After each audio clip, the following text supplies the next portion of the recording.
Ya, sekali lagi, ini bukanlah sebuah penghakiman, tetapi kita tidak mau ngurusin urusannya orang, bukan tentang Ahok, bukan tentang Frankie Siombing. Saya malah baru tahu nih ada Frankie Siombing live kemarin ya. Jadi mohon maaf teman-teman yang tersinggung, saya berterima kasih kalau Anda tersinggung. Tapi memang nggak ada kaitannya ya. Kamu jangan berapologet, jangan sok-sokan nganggap orang lain sesat kalau kamu sendiri cerai, gitu kan? Kan saya suka bilang begitu. Karena apa? Karena yang kita ngomongin semua iman, semua perkara teologi yang kita omongkan ini jangan cuma omong kosong saja. Buktinya apa? Buktinya di dalam pernikahan Anda tentu. Paling gampang apa? Dalam keluarga kita. Kita ngomong-ngomong tentang Tuhan, ngomong-ngomong tentang tinggi-tinggi yang supranatural itu, yang entah sampai sejauh mana kita ngerti, ya paling gampang tandanya dalam rumah tangga kita sendiri. Jangan jauh-jauh. Nggak usah mikirin air jadi anggur. Ya, paling gampang kan pernikahan kita. Anak-anak kita. Itu maksud saya seperti itu. Mau kita ngomong yang cerita-cerita yang tinggi-tinggi, cerita alam roh, cerita apa ada 7 malaikat, nama-nama segala macam.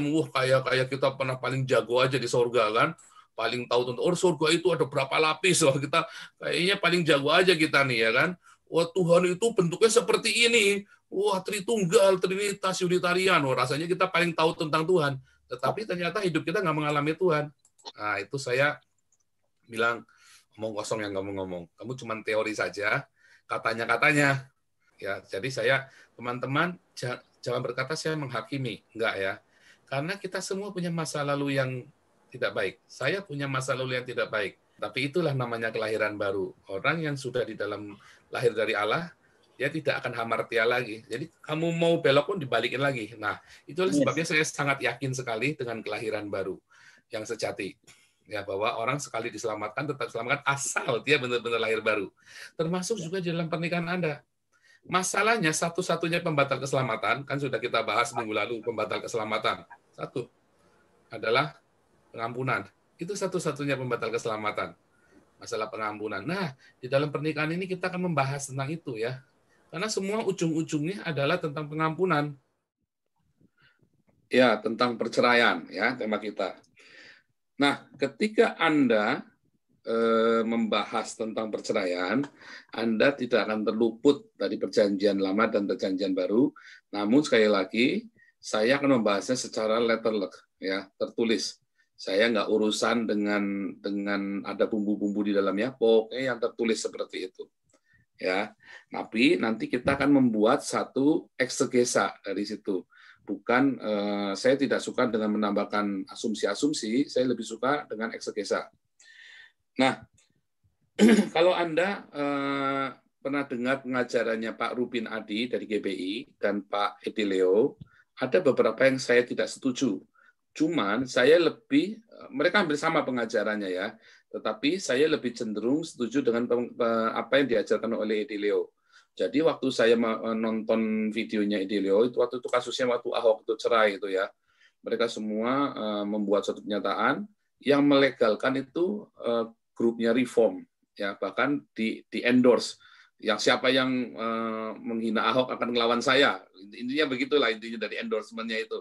Saya cukup kaget ya, ya saya terus terang memang sejak itu memang saya kurang respect gitu ya dengan orang-orang Reform ini, karena dengan pemaklumannya seperti itu.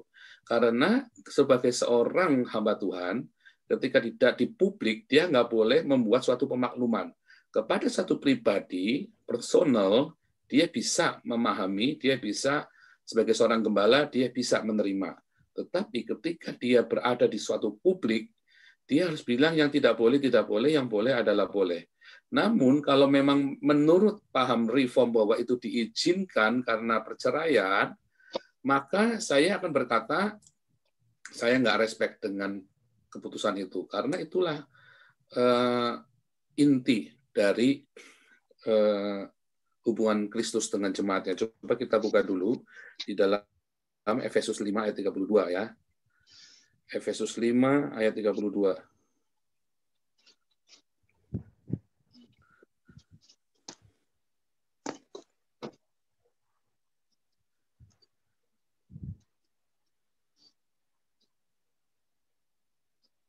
Ya, ini penting sekali nih. Kelihatan ya di layar Anda. Sorry, saya besarkan dulu. Terlalu besar. Terlalu besar. Oke.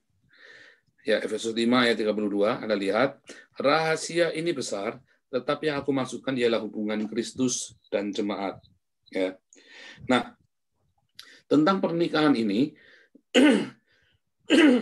sorry, saya lupa minum tadi. Pernikahan ini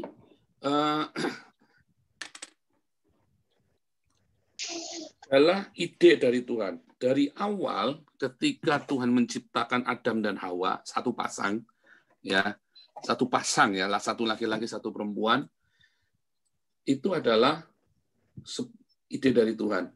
Adam sendiri nggak punya ide buat menikah. Beranak cucu itu ide dari Tuhan. Bahkan bukan hanya ide, itu adalah perintah. Itulah amanah. Sama seperti Matius 28 ayat 19, maka Kejadian 1 ayat 28 itu adalah sebuah amanah, ya, adalah sebuah amanat agung. Beranak cucu itu amanat agung. Sama dengan Matius 28 ayat 19. Ketika Adam diminta menghasilkan keturunan-keturunan manusia, maka Yesus Kristus sebagai Adam yang kedua bertugas menghasilkan keturunan yang ilahi.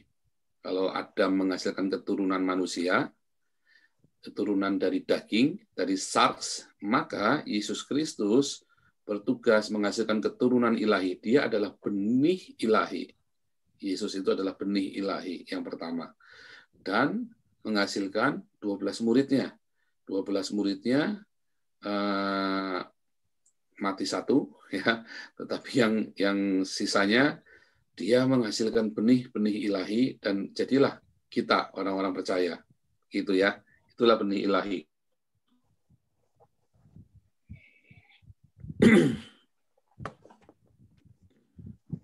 Nah, jadi ketika Tuhan mengatakan rahasia ini besar, Paulus berkata dengan Roh Kudus, ya, karena kita tahu ini adalah ilham Roh Kudus. Rahasia ini besar, tetapi aku masukkan ialah hubungan Kristus dan jemaat. Yesus itu juga mengumpamakan kerajaan Allah itu sebagai pernikahan. Bahkan di dalam Wahyu nanti ada pernikahan anak domba. Bukan Yesus dengan Maria Magdalena, ya. Itu sangat bodoh sekali itu orang-orang yang berpikir bahwa Yesus dalam Wahyu itu menikah dengan Maria Magdalena. Bodoh banget, ya. Karena itu adalah cerita tentang gerejanya. Yerusalem turun, ya. Yerusalem itu turun seperti mempelai, dia bilang begitu. Nah, kitalah Yerusalem, kitalah bait Allah. Sama, ya. Nah, itu yang seringkali orang menyalahartikan orang di luar Kristen. Tetapi kita lagi cerita orang Kristen, kita tahu bahwa yang pernikahan yang dimaksud di dalam Wahyu adalah sebuah pernikahan anak domba antara Kristus dengan jemaatnya. Nah, itu kita mesti memahami terlebih dahulu. Baru nanti kita bisa kemana-mana. Tapi yang paling penting kita paham dulu nih, bahwa pernikahan adalah sebuah hubungan Kristus dengan jemaatnya. Gitu ya. Nah, oke. Kita kembali. Lihat ya semua. Ya, lancar. Dalam Matius 19, kita langsung ya, kita nggak usah menikah itu apa, segala macam, nggak usah. Kita langsung to the point aja. Intinya, ya, di dalam Matius 19 ini, ayat 9, Yesus itu ditanya sama ahli Taurat dan orang-orang Yahudi, ya, boleh nggak nikah dengan alasan, boleh nggak cerai dengan alasan apapun? Yesus bilang, oh nggak boleh. Ya, dia bilang, tetapi aku berkata kepadamu, barang siapa menceraikan istrinya kecuali karena zina, lalu kawin dengan perempuan lain, ia berbuat zina. Nah, ini kan yang menjadi dasar orang melegalkan perceraian, ya kan? Itu yang menjadi dasar. Aku berkata kamu, barang siapa menceraikan istrinya kecuali karena zina. Nah, boleh kan? Aku kan istrinya berzina, dituduh berzina, dituduh berzina, ya. Nggak pernah nangkep basah, ya, nggak pernah lagi berdua lagi telanjang bareng-bareng, tangkep basah itu nggak pernah.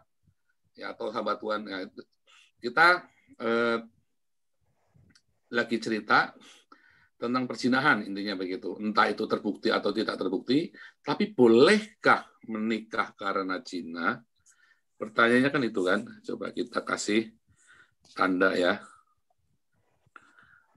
Nah, inilah yang jadi masalah. Bolehkah bercerai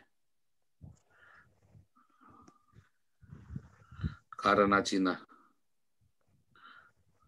Nah, ini kan yang jadi masalah kan ini. Kalau yang lain-lain udah jelas, sudah. Semua nggak usah ditanya deh. Mau KDRT lah, mau kalah cantik lah, mau beda selera, nggak bisa. Beda karakter, udah nggak bisa. Ini kan yang menjadi masalah. Boleh nggak kalau cerai karena zina? Itu satu-satunya yang menjadi penghalang perceraian menurut orang Kristen pada umumnya.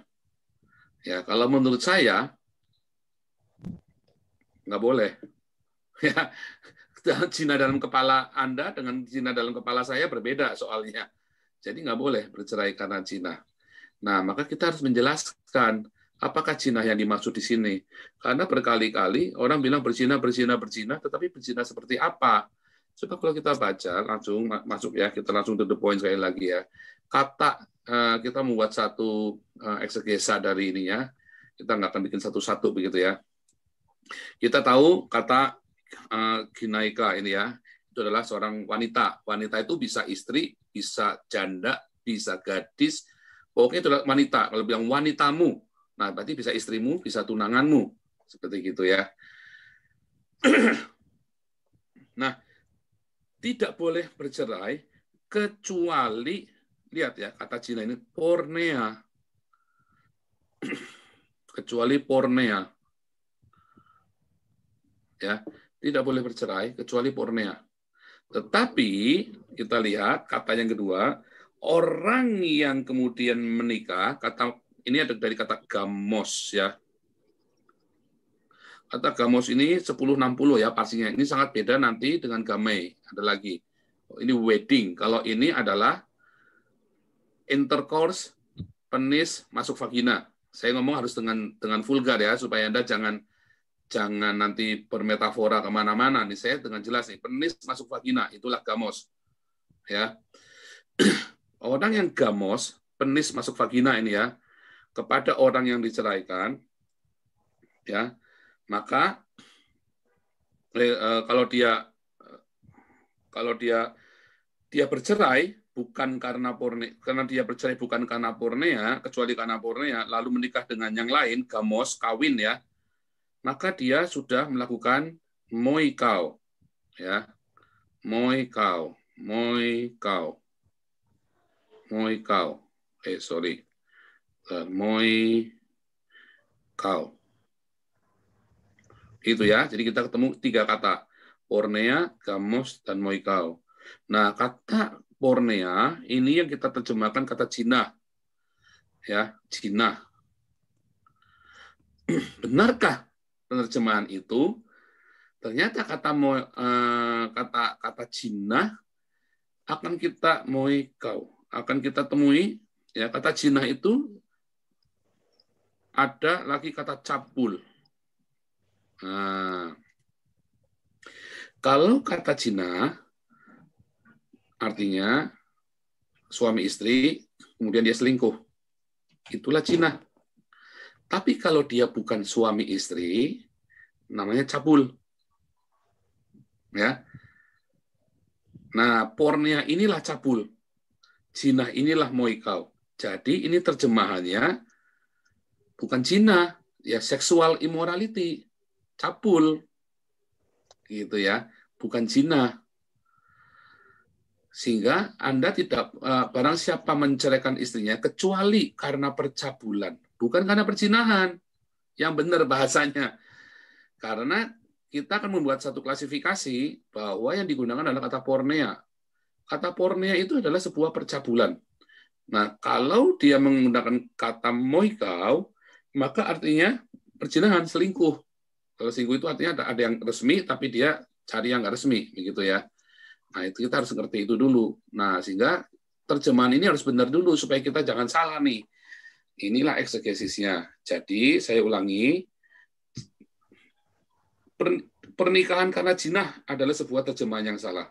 Yang benar yang perceraian karena zina adalah sebuah kesalahan terjemahan. Yang benar adalah karena percabulan, pornea. Tetapi begitu bilang Cina, maka yang dimaksud adalah moikau, artinya selingkuh. Ada yang resmi, tapi dia ambil yang lain yang nggak resmi, gitu ya. Kita harus ngerti dulu ini nih. Jadi kalau orang, saya mute semua dulu ya, supaya saya jangan terganggu. Jadi saudaraku, Anda tidak boleh, sekalipun dia moikau, Anda nggak boleh, karena di sini adalah pornea. Karena di ayat lain, kita lihat, ini kata pornea ya, ada hordom, ya segala macam ada porn. Ini kata pornea, ya. Kata pornea ini sebuah kata dari fornication. Jadi ya sebuah tindakan porno, ya, tindakan yang berhubungan dengan seksual yang tidak senonoh, tetapi tidak selalu karena zina, karena apapun. Nah, sekarang kita balik. Lihat ya, kita ulangi lagi di Matius 5 ayat 27. Kamu telah mendengar, jangan berzina. Jangan berzina. Tetapi aku berkata kepadamu, setiap orang yang memandang perempuan serta menginginkannya, maka dia sudah berzina. Kata di sini dari kata moikau. Dilarang moikau. Nggak boleh moikau. Bukan nggak boleh pornea loh. Kamu telah mendengar firman, jangan moikau.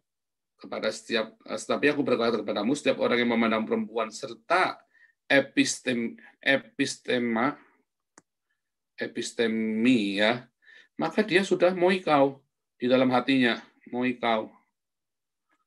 Ya, orang kepengin lihat perempuan, terus dia kepengin, dia sudah moikau. Nah, ini lagi cerita suami istri, terus dia atau dia seorang laki-laki, dia ngelihat istrinya orang lain.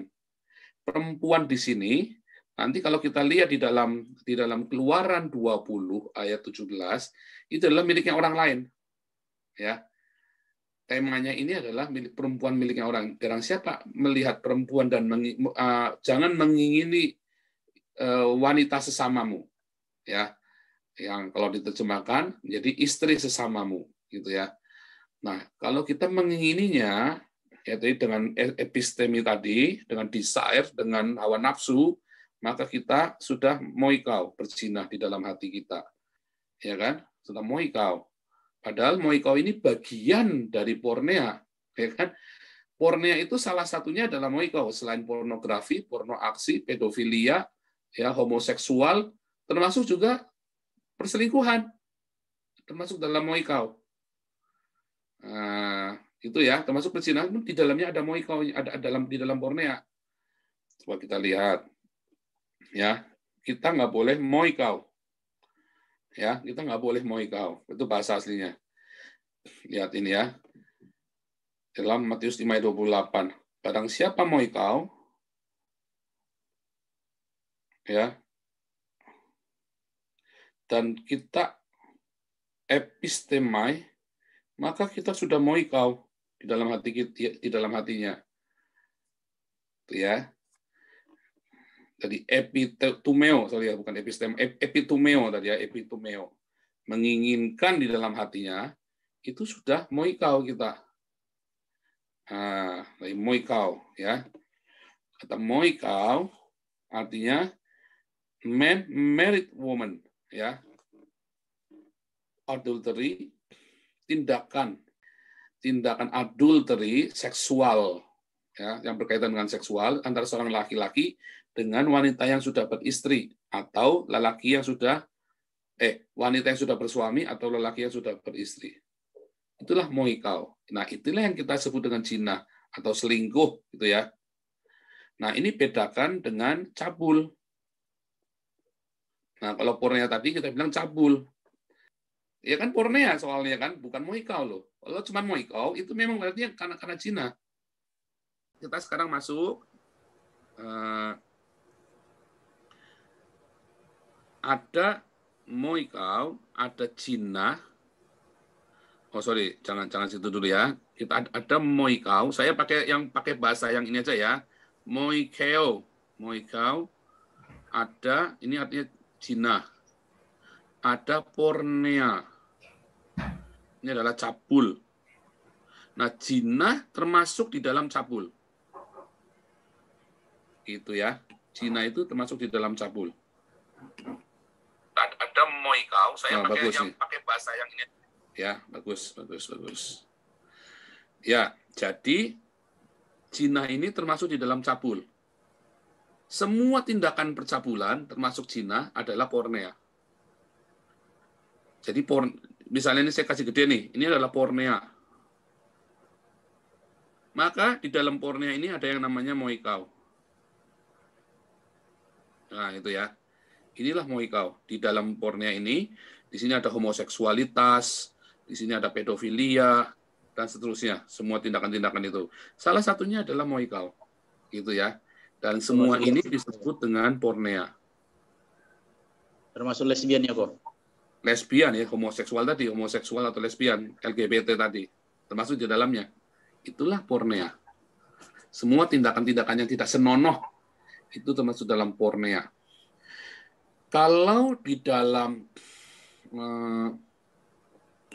Ulangan 24, apabila wanitamu melakukan tindakan yang tidak senonoh, tidak baik.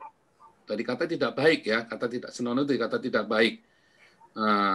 Sayang sekali tidak menggunakan kata moikau atau pornea, tapi menggunakan tidak baik. Tetapi di dalam bahasa Ibraninya itu lagi cerita adultery. Sama ceritanya tentang pornea, sesuatu yang tentang seksual, naked. Ya di dalam bahasa Ibraninya dari kata naked. Nanti coba kita lihat ya. Kita lihat dulu. Nanti ini ya. Lihat Ulangan 24. Apabila seorang mengambil seorang perempuan dan menjadi suaminya dan jika kemudian tidak menyukai lagi perempuan itu sebab didapatinya tidak senonoh. Lalu ia menulis surat cerai dan menyerahkan ke tangan perempuan itu sesudah menyuruh dia pergi ke rumahnya. Nah, kata tidak senonoh itu sayang bukan dari kata pornea, tetapi dia menggunakan mana tadi kata grava pragma kai. Sebentar ya, tadi saya sudah tunjukkan mana tadi. Sabin auto enantion auto oti eusen auto dari kata askimon ya, dari kata askemon. Askemon ini artinya tidak terpuji, tidak baik. Gitu ya. Hal yang tidak baik. Maka dia menuliskan surat apostasi. Ya. Apostasi. Udah nggak loyal dia ini. Itulah apostasi. Apostasi ini ada askemon. Askemon, ini saya pakai bahasa yang mudah ya, sama apostasi. Gitu ya. Ini kita lihat. Apakah apostasi artinya disloyalty? Ini kalau di dalam agama apostasi itu artinya murtad. Tapi kalau dalam pernikahan atau ini artinya dia nggak setia, betrayal, nggak setia, gitu ya. Nggak setia intinya. Surat ketidaksetiaan, berarti dia nggak beres. Nah, gitu. Nah, kalau kita lihat lagi, sebentar. Orang-orang yang demikian, maka boleh dikasih surat cerai. Artinya pornea. Oh, kok bisa begitu, Pak? Nah, pertanyaannya kan mengapa pakainya kata pornea? Mengapa pakai kata pornea? Pertanyaan kan mengapa pakai kata pornea bukan moikau? Tetapi orang yang diceraikan karena pornea, ya, terus dia menikah sama orang lain, maka dia sedang melakukan moikau. Dan orang yang menceraikan istrinya bukan karena pornea, dia sedang moikau. Kalau dia menikah lagi sama orang lain, kan jadi lucu kan? Berarti kan bukan karena zina, itu sudah jelas. Jadi karena zina itu sudah rontok. Artinya apa? Karena orang yang bukan menikah pun disebut pornea, balik lagi. Nah, sehingga kita coba tengok konteksnya dalam Yahudi. Konteksnya tadi. Konteksnya dalam ikan Yahudi itu kalau menikah, ada yang namanya proses tunangan, ya, tunangan ini artinya diikat dulu. Terus ada yang namanya proses perkawinan. Dalam tunangan ini nggak ada hubungan seksual, itu nggak ada. Dalam perkawinan akan terjadi hubungan seksual, ya. Nah, nanti akan dilihat mengapa tadi barang siapa kawin dengan perempuan yang diceraikan, atau barang siapa menceraikan perempuan kecuali karena pornea, lalu dia kawin dengan yang lain, dia menggunakan kata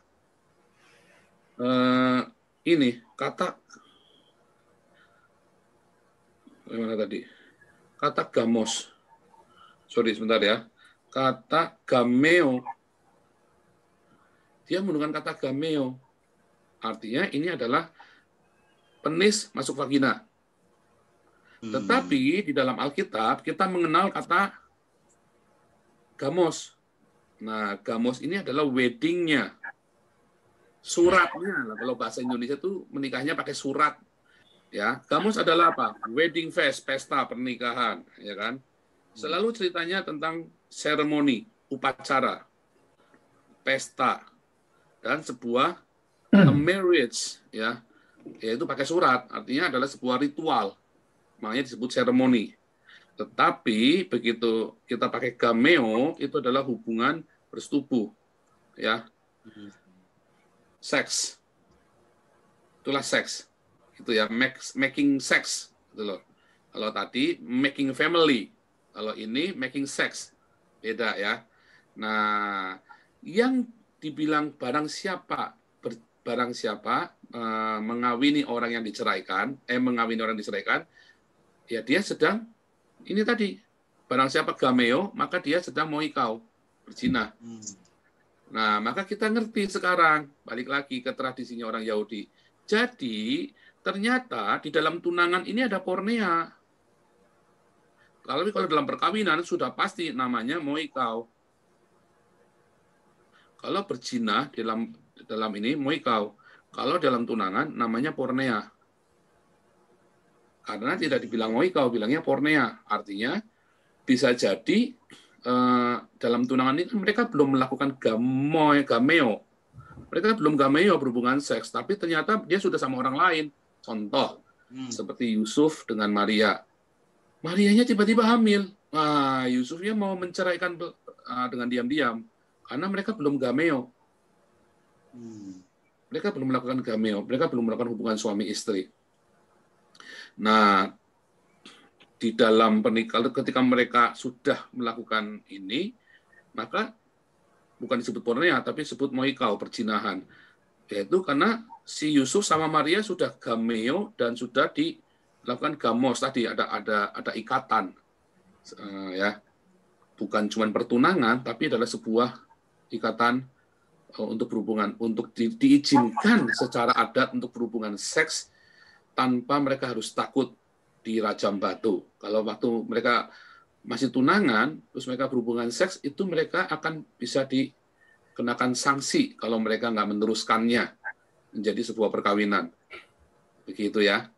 Nah, jadi kata tadi boleh diizinkan kecuali karena pornea, artinya mereka masih tunangan. Kalau kamu masih tunangan, kamu boleh putus sama tunanganmu. Kalau kamu sudah menikah, ada suratnya, semua lengkap, dan kamu sudah berhubungan seks, bahkan udah punya anak, kamu nggak boleh cerai. Bahkan ketika pasanganmu berzina. Kalau kamu masih tunangan, boleh. Karena kan kamu belum berhubungan seks dengan istrimu. Tapi kalau kamu sudah menikah dan kamu berhubungan seks dengan istrimu, lalu istrimu berzina, kamu nggak boleh ceraikan dia. Nah, itu. Balik lagi, tunangan, kasih ringkasan. Tunangan, kemudian boleh putus. Tapi kalau sudah nikah, tidak boleh cerai. Nah, bahasanya begitu sekarang. Kita sederhanakan bahasanya dari sekian panjang penjelasan tadi. Intinya kalau lagi masih tunangan dan belum berhubungan seks, Anda boleh putus dengan tunangan Anda. Tapi kalau Anda sudah menikah, Anda nggak boleh cerai. Gitu.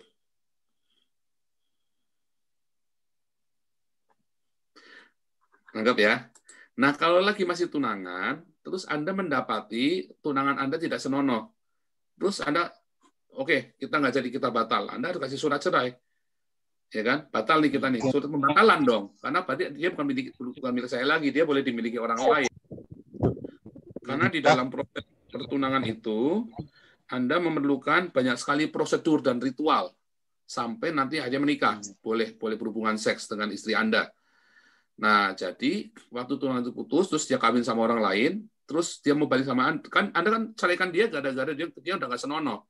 Tapi Anda fitnah dia, atau itu beneran lah, atau fitnah atau beneran. Oke, dia ini sudah nggak perawan nih, misalnya nih kamu udah nggak perawan nih, atau kamu ketahuan lagi raba-rabaan sama laki-laki lain. Ya udah kamu putus, kamu kasih surat. Tapi kemudian akhirnya dia menikah sama orang lain, dan orang lain itu mati kemudian ya, si laki-laki mati, kamu nggak boleh ambil dia.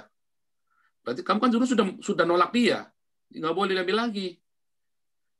Beda di sini. Kalau di sini itu kan udah nggak boleh cerai. Karena Yesus berkata di ayat selanjutnya, karena apa yang dipersatukan Allah tidak boleh dipisahkan. Nggak boleh dipisahkan. Ini begitu dia sudah menjadi satu daging, ya, secara resmi, secara legal, ya, secara suci, secara kudus ya, satu daging dengan kudus, maka nggak boleh dipisahkan. Kalau laki-laki pergi ke pelacuran satu daging itu kan namanya nggak kudus, ya kan? Tapi kalau dia sudah kudus, dikuduskan, nggak boleh dipisahkan. Kalau dia dipisahkan, berarti kita sedang melawan Allah. Apa yang disatukan Allah tidak boleh dipisahkan. Nah, ya, jadi saudaraku harus hati-hati dengan definisi-definisi ini. Intinya dari semua yang tadi saya jelaskan adalah ini, ya. Nah, sekarang kita masuk kasus nih, ya kan? Bagaimana kalau tadi sudah menikah dan istrinya berzina? Nggak boleh. Sakit dong, Pak. Iya, sakit.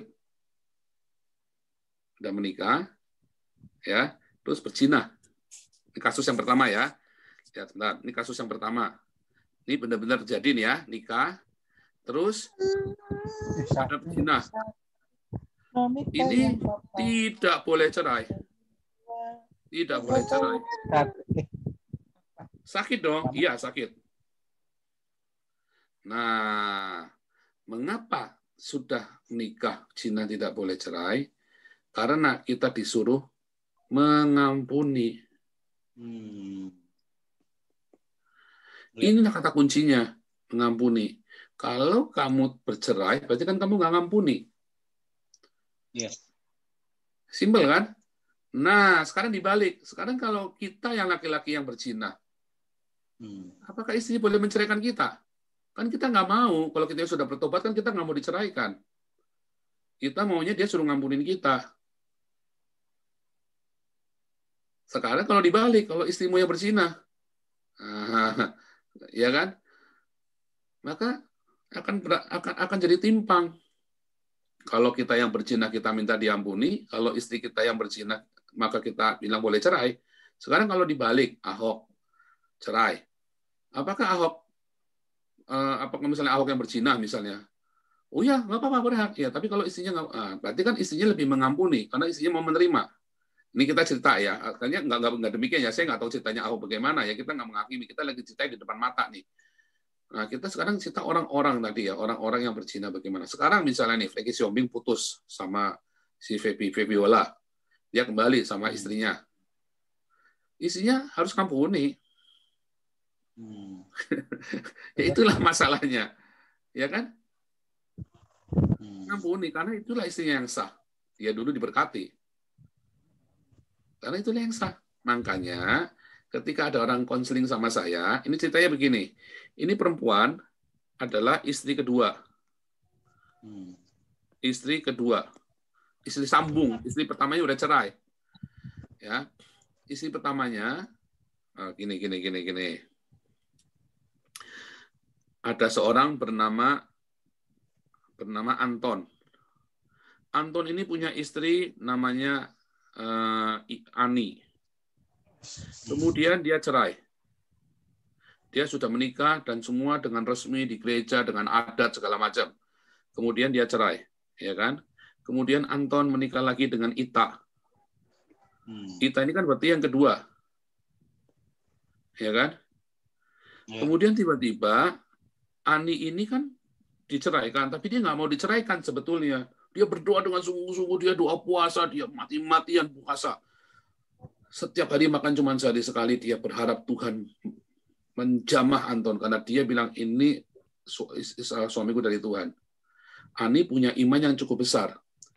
Entah mengapa tiba-tiba Anton balik sama Ani. Lalu Ita protes ke saya. Ini kejadian nyata ya. Pak Paul, dia tadi nggak cerita nih, riwayatnya dengan Ani dia nggak cerita. Dia pokoknya ceritanya Anton diambil sama perempuan lain. Terus saya bilang, seberapa pentingnya Anton bagimu, Ita? Kita bilang, ya penting dong ya, kamu puasa. Tapi dia nggak puasa. Terus dia ngeluh lagi tiap malam dia ya, jadi saya layani dia dengan istri saya tentunya ya. Saya nggak pernah sendirian kalau melayani begitu. Akhirnya kebongkar semuanya. Ternyata Ita ini adalah istri kedua. Dan Anton kembali ke istri pertamanya. Lalu saya bilang sama dia, lepaskan dia. Kalau kamu mau berdoa buat dia, tetapi kalau kamu tidak punya iman, nggak usah. Kamu lepaskan Anton, sebab dia sudah kembali kepada istrinya yang pertama, dan istri yang pertama itu sudah berdoa buat dia. Marah-marahlah si Ita sama saya. Pendeta sesat, maka suruh cerai. Iya kan, dia kan kembali kepada istri yang pertama. Saya 2 kali nangani seperti ini. Ya, saya 2 kali nangani seperti ini. Dan saya akan merestui dia kembali. Sebab ketika si Aninya ini, misalnya ternyata si Aninya yang datang, saya akan bilang, kamu udah punya anak, sudah. Terus kamu masih mencintai suamimu? Iya. Kamu mau doa puasa? Mau bayar harganya untuk suamimu? Iya. Dan dia buat doa puasa. Dan dia puasa sehingga si Anton ini Tuhan kembalikan dengan cara yang mujizat. Apa yang dipersatukan Allah tidak boleh diceraikan. Digenapi benar. Ani mendapatkan mujizatnya. Tuhan nggak akan bingung. Bingung dong, sini berdoa, sini berdoa. Ani berdoa, kita berdoa. Enggak. Tuhan nggak bilang, iya balikan pertama. Si Anton ini nggak benar. Si Ita kan sudah tahu Anton dulu sama Ani. Harusnya dia jangan mau. Di dalam kekristenan ya jangan kamu jangan menikah sama laki yang bercerai sama istrinya. Gitu. Saya lagi cerita yang seharusnya ya. Jadi saya cerita seharusnya, dan kalau cerita begini, kalau Anda di pihak Ani, apapun yang terjadi, kalau Anda di pihak Ani dan Anda tulus hati kepada Tuhan, ya, Anda berdoa, pasti nanti Tuhan akan kembalikan Anton kepada Ani. Itu yang saya imani, dan itu sudah saya lihat banyak. Banyak yang kembali ya. Banyak yang kembali. Tapi dengan sungguh-sungguh, ini berani bayar harganya enggak? Apa puasa? Dia minta dengan sungguh-sungguh. Kenapa? Karena waktu perceraiannya itu, anak-anaknya jadi korban. Sama seperti saya waktu mau cerai sama istri saya. Anak-anak yang jadi korban. Lihat saya bacok-bacokan. Sehingga kalau nanti saya sama orang lain, anak akan terluka. Banyak orang-orang yang bercerai, anaknya terluka. Kasihan. Maka si istri yang diceraikan ini, si Ani salah nggak? Misalnya kita ceritakan, Ani kan diceraikan oleh Anton nih. Si Ani salah nggak? Enggak. Dia kan diceraikan, bukan dia menceraikan. Tetapi ketika Ani tidak bisa menerima Anton, tidak mengampuni, maka Ani akan berdosa. Ini kasus yang pertama. Karena ada banyak sekali kasus ya. Itu secara tekstual, berarti Ani nggak mengampuni. Harusnya dia mengampuni. Kecuali Ani sudah terlanjur, sudah menikah sama yang lain, karena ini sudah jalan, dia nggak punya cukup iman. Nah, Ani waktu itu nggak punya cukup iman untuk bisa berdoa Anton kembali kepada Ani. Nah, itu akan menjadi ruwet.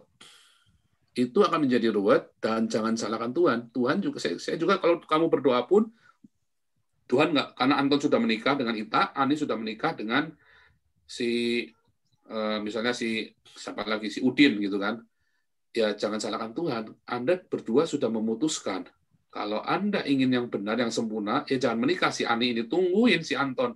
Nggak adil dong. Iya, bukan masalah adil nggak adil. Kamu mau yang sempurna nggak? Kamu mau mendatangkan kerajaan surga bagi anak-anakmu nggak?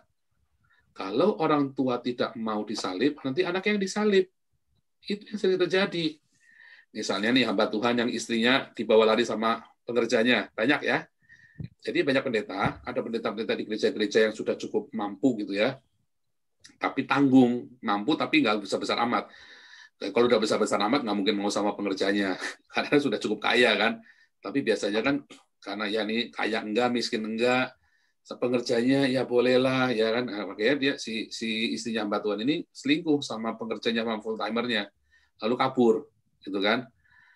Kalau si hamba Tuhan ini punya iman yang cukup, dia berdoa dong supaya istrinya itu kembali dan dia siap ampuni.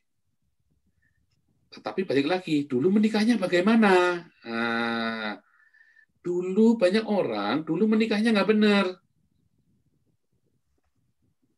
Udah curi stat dulu, udah seks sebelum menikah dulu. Atau menikah karena terpaksa. Gitu kan. Jadi pernikahan kudus ini yang harus benar-benar kayak sama.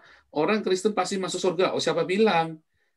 Kalau dia nggak lahir baru, ya enggak. Walaupun dia ngaku-ngaku di KTP Kristen, walaupun dia ke gereja tiap hari, walaupun dia tinggalnya di gereja, nggak begitu sih. Orang yang lahir baru, dia tidak akan hamartia lagi. Dia yang akan menerima kerajaan surga. Dia akan menerima janji kerajaan surga. Yang lahir baru, beneran lahir baru. Bukan yang asal Kristen. Nah, itu kita harus hati-hati dengan hal-hal seperti itu. Oke, sampai sini dulu.